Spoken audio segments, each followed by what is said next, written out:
Bonjour à tous et à toutes, soyez les bienvenus à chacun de vous de la première sortie de bulletin d'information pour cette semaine. On est le 27 octobre 2025.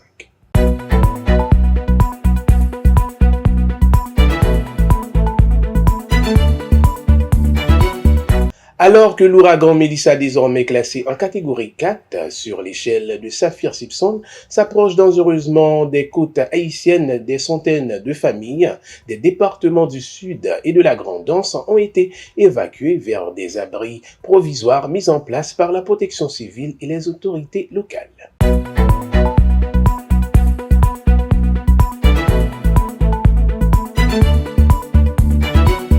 De fortes pluies accompagnées de rafales de vent violentes ont déjà été enregistrées dans plusieurs zones côtières, notamment les Cayes, Dame-Marie et Jérémie, provoquant les premières inondations et d'importants dégâts matériels.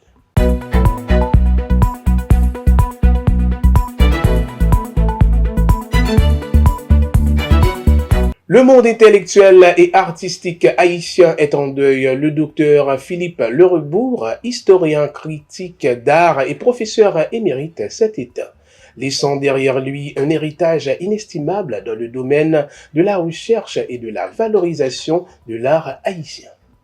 Docteur en histoire de l'art et l'archéologie, écrivain et enseignant de renom, le docteur Lerebourg a marqué plusieurs générations d'étudiants, de chercheurs et d'artistes par la rigueur de son travail et de sa contribution à la connaissance du patrimoine culturel haïtien.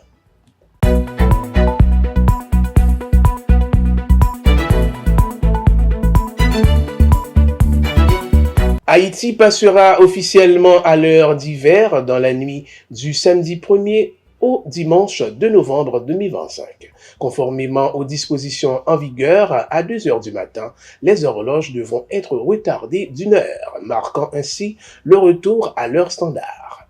Ce changement permettra à la population de gagner 1 heure de sommeil, mais entraînera également des journées plus courtes et une tombée de la nuit plus précoce, susceptible d'influencer certaines activités professionnelles, commerciales et scolaires.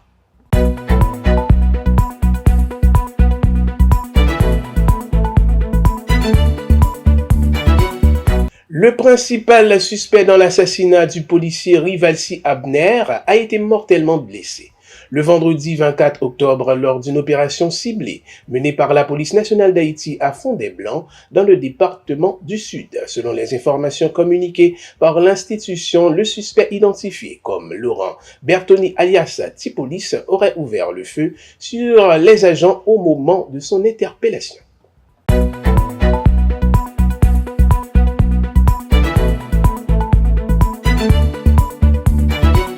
Le samedi 25 octobre 2025, la PNH a annoncé dans un communiqué avoir neutralisé plusieurs individus présentés comme des terroristes lors d'une opération musclée menée à des armes dans le département de l'Artibonite. Selon les informations disponibles, l'intervention a mobilisé différentes unités spécialisées dans le cadre d'une vaste campagne de sécurisation engagée dans la région.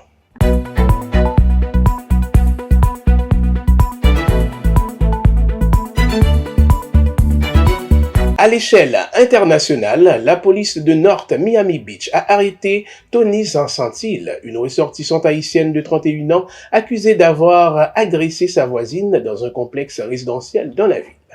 Selon le rapport d'arrestation, l'incident se serait produit après que la voisine de la suspecte a entendu des bruits inhabituels provenant de son appartement.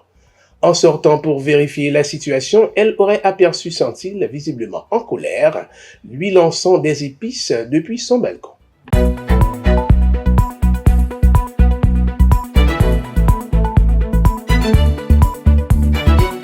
Le parti du président Javier Milei, La Libertad Avanza, est donné nettement en tête, 40,84% des élections législatives de mi-mandat organisées hier dimanche en Argentine.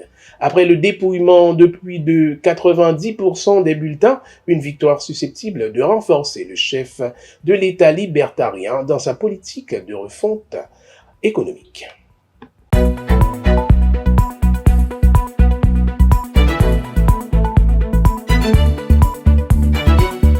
Des centaines de personnes ont manifesté au Cameroun à l'appel du candidat de l'opposition Issa Chiroma Baraki qui revendique sa victoire à la présidentielle avant la proclamation officielle des résultats prévus ce lundi.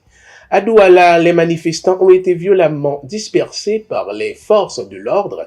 L'opposition fait état de 4 morts, tandis que les autorités n'ont pas encore communiqué le bilan officiel.